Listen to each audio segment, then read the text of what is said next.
আসসালামু আলাইকুম প্রিয় দর্শক, চলে আসলাম খুবই সুন্দর মজার একটি রেসিপি নিয়ে। আজকে আপনাদের সাথে শেয়ার করব ওল রান্না। তো ওলটা অনেকে অনেকভাবে রান্না করেছেন, এভাবে যদি খান বিশ্বাস করেন খেতে খুবই খুবই মজার হয়। আর এটা অনেক রাজকীয় রান্না।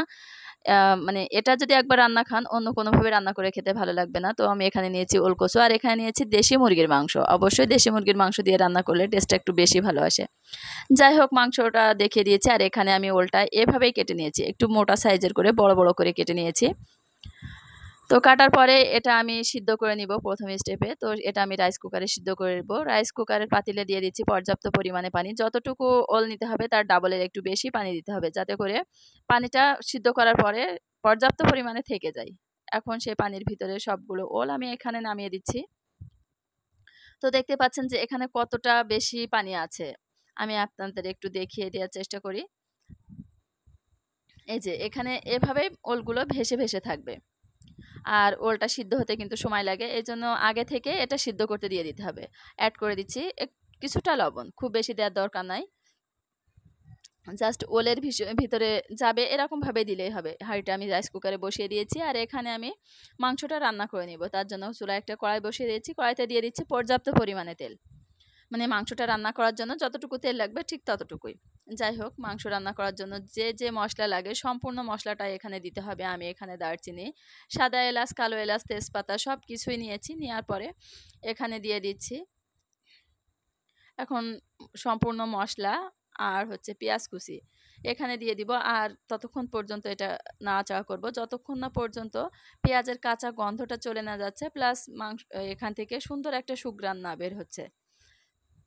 তো নাড়াচাড়া করতে করতে পেঁয়াজটা কিছুটা ভাজা ভাজা হবে, আর এখান থেকে সুন্দর একটা ফ্লেভার বের হচ্ছে। ঠিক এ পর্যায়ে এখানে দিয়ে দিচ্ছি আদা রসুন বাটা আর 1 টেবিল চামচ জিরা বাটা। সম্পূর্ণটাই এখানে সুন্দরভাবে নামিয়ে নিচ্ছি। মাংস রান্না করতে যা যা লাগে সবগুলোই এখানে দিয়ে দিবেন মাংসের ভিতরে। তো এভাবে একটু নাড়াচাড়া করে নিচ্ছি। মাংসটা মশলাটা সুন্দরভাবে কষিয়ে নিতে হবে।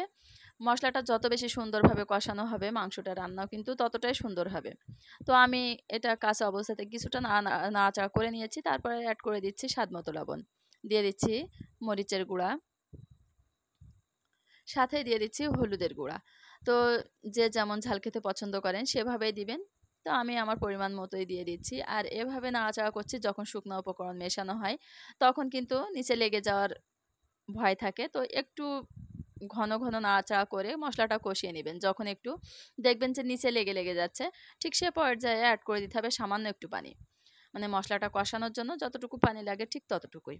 আমি এখানে খুবই সামান্য পরিমাণে একটু পানি দিয়ে দিয়েছি। দেওয়ার পরে সুন্দরভাবে এটা কষিয়ে নিচ্ছি। তো একটু সময় করে মশলাটা কষাতে হবে। মাংসটা এই যে মশলা থেকে যখন দেখব যে পানিটা সম্পূর্ণভাবে শুকিয়ে গিয়েছে আর তেলটা সম্পূর্ণ উপরে ভেসে উঠেছে, ঠিক সে পর্যায়ে আমি এখানে সুন্দরভাবে মাংসগুলো ছেড়ে দিব। তো দেখতেই পাচ্ছেন যে নাড়াচাড়া করতে করতেই কিন্তু আমি কিন্তু ঢাকনা দিয়ে ঢাকিনি, খুলে রেখেই কিন্তু মশলাটা কষিয়ে নিয়েছি। আর এই যে তেলটা উপরে ভেসে উঠেছে, ঠিক এ পর্যায়ে আমি এখানে মাংসগুলো নামিয়ে নিচ্ছি। এখানে দেশি মুরগির মাংসর যে মাংস সলিড যে মাংস থাকে সেটাই দিয়েছি। আমি কোনোভাবেই গলার যে হাড্ডি থাকে সেটা নেইনি। প্লাস পায়া যেটাকে বলা হয় সেগুলোও কিন্তু কিছুই দেয়নি। আপনারা চাইলে সবগুলোই দিতে পারেন, কোনো সমস্যা না। কলিজা আর হচ্ছে যে গিলে যে যেটাই থাকে সব কিছু দিয়েই রান্না করতে পারেন, সেক্ষেত্রেও টেস্টটা ভালো এই সেমভাবে একই টেস্ট আসবে। যাই হোক, এখানে কিন্তু কোনো প্রকারের পানি অ্যাড করা যাবে না। মাংস থেকে যথেষ্ট পরিমাণে পানি বের হবে। মানে ঢাকনা দিয়ে ঢেকে ঢেকে মাংসটা কষিয়ে নিতে হবে। আর চুলার যে ফ্লেম সেটা কিন্তু মিডিয়াম টু লো এর মাঝামাঝি পর্যায়ে থাকবে। খুব বেশি যদি জোরে দেওয়া হয় সেক্ষেত্রে পানিটা খুব বেশি বের হয় না। এর জন্য অবশ্যই চেষ্টা করবেন চুলার ফ্লেমটা ঠিক আমি যেভাবে বলেছি সেভাবে দিতে। আর এভাবে ঢাকনা দিয়ে ঢেকে দিয়ে রান্না করতে হবে। মাঝে মাঝে ঢাকনাটা খুলে অবশ্যই নাড়াচাড়া করে দিতে হবে। আর যে পরিমাণে পানি এখানে বের হয়েছে তাতে করে মাংসটা সুন্দরভাবে সিদ্ধ হয়ে গিয়েছে। দেখতেই পাচ্ছেন আমার মাংসটা কিন্তু প্রায় রান্না হয়ে গেছে। আরও একটু কিছু টাইম আমি এটা সুন্দরভাবে নাড়াচাড়া করে নেব। উপরে যখন দেখব তেল ভেসে ভেসে উঠেছে তখন আমি মাংসটা নামিয়ে নেব। তো এই পর্যায়ে আর ঢেকে দিব না, ঠিক এভাবে একটু নাড়াচাড়া করে এই যে এক্সট্রা পানি ছিল সেগুলো শুকিয়ে নিয়েছি। তো দেখতে পাচ্ছেন তেলটা কিন্তু সুন্দরভাবে উপরে ভেসে উঠেছে। এখন আমি এটা নামিয়ে রাখছি। এক সাইডে নামিয়ে রেখে যে ওলটা আমি সিদ্ধ করতে দিয়েছিলাম সেটা কতটুকু সিদ্ধ করতে হবে সেটা দেখিয়ে দিই। সিদ্ধ হয়ে গেছে, 80% সিদ্ধ করতে হবে।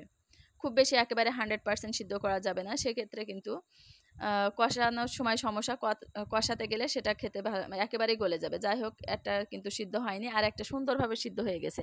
ঠিক এরকমভাবে সিদ্ধ হলেই এনাফ। যে কিছুটা শক্ত আছে তাতে ভয় পাবার কিছু নাই, পরবর্তীতে কিন্তু এটা সুন্দরভাবে সিদ্ধ হয়ে যাবে। এটাও কিন্তু সুন্দরভাবে সিদ্ধ হয়ে যাচ্ছে, এই যে চাপ দিলে ভেঙে যাচ্ছে। তো এটা আমি পানি ঝরিয়ে নিচ্ছি। আর এখানে এই রান্নাটা করার জন্য একটা কড়াই নিয়েছি, সেখানে দিয়ে দিচ্ছি তেল। তেলটা দেওয়ার পরে তেলটা যখন একটু গরম হবে, এখানে আমি রসুন নিয়েছি থিতো করে, আর এখানে পেঁয়াজ নিয়েছি কুচি করে। এখন সম্পূর্ণ রসুন আর পেঁয়াজ এখানে নামিয়ে দিচ্ছি, দিয়ে কিছুটা সময় এটা সুন্দরভাবে নাড়াচাড়া করে ভেজে নিব। একেবারেই ভাজা ভাজা করা যাবে না, যে কিছুটা গোল্ডেন কালার আসবে ঠিক সে পর্যায়ে ভাজাটা আমি স্টপ করে দিব। তো দেখতে পাচ্ছেন যে এটা আমি সুন্দরভাবে নাড়াচাড়া করে নিচ্ছি।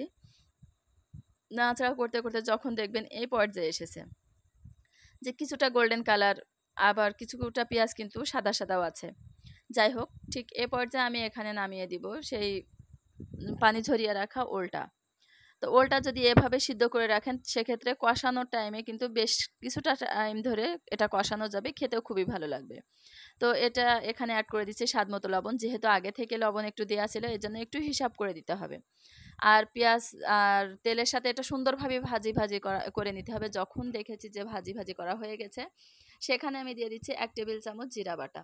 জিরাটা সুন্দরভাবে নামিয়ে দিব, দিয়ে আরও কিছু টাইম এটা আমি সুন্দরভাবে একটু কষিয়ে নিব। এখনও পর্যন্ত কোনো প্রকারে হলুদ আমি দেইনি, যদি হলুদ দেওয়া হয় সেক্ষেত্রে কিন্তু তলানিতে লেগে যাবে, এই জন্য চেষ্টা করবেন যে হলুদটা একটু দেরি করে দিতে। ঠিক এ পর্যায়ে আমি এখানে দিয়ে দিচ্ছি হলুদের গুঁড়া, সাথে অ্যাড করে দিচ্ছি শুকনা মরিচের গুঁড়া। মরিচের গুঁড়াটা একটু বেশি দিবেন, মানে ওলের ভিতরে যদি একটু মরিচটা বেশি থাকে সেক্ষেত্রে খেতে ভালো লাগে।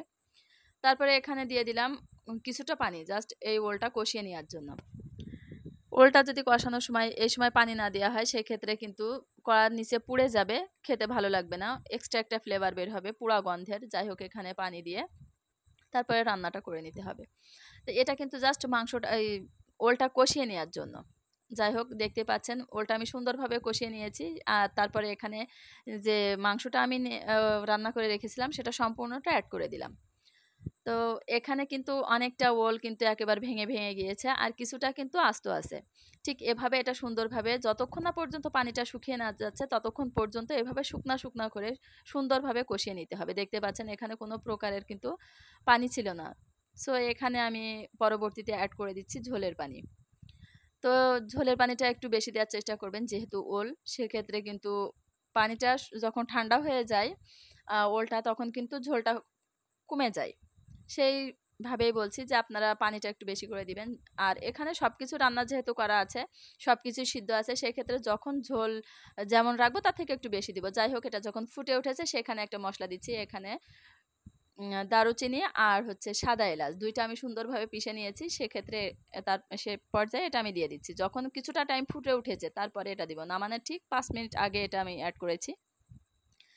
এখন আমি সুন্দরভাবে এটা নাড়াচাড়া করে কিছুক্ষণ ধরে রান্না করছি। বিশ্বাস করবেন না, এটা খুবই খুবই মজার হয়। আপনারা বাসায় একবার হলেও ট্রাই করবেন।